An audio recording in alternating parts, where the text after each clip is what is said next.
Halo semuanya. Apa kabar teman-teman? Siapa di sini yang suka hal aneh dan lucu? Hari ini di BUSSID kita punya 3 kendaraan paling aneh dan gak masuk akal. Nah, yang pertama nih, si panen ngebut. Lihat bentuknya. Kayak penggilingan padi lari dari ladang terus dipasangin roda. Tunggu. Kalau lewat jalan aspal, nanti aspalnya digiling jadi beras dong.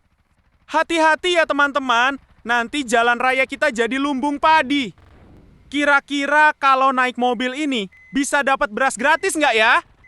Komen di bawah dong.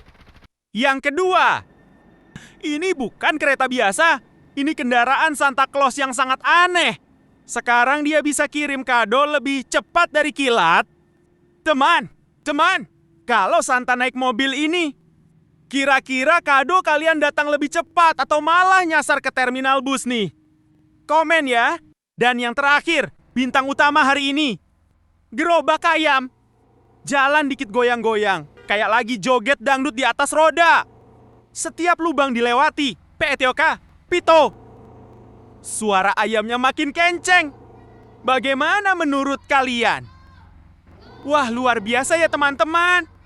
Kalau kalian suka video lucu dan unik kayak gini, jangan lupa like, komen, dan subscribe. Sampai jumpa di video berikutnya.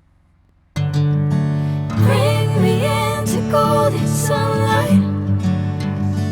If I'm going with you, I know we'll get to the other side. Sinking in, I know this feels right. Catching a breeze, love moving through me like a wildfire.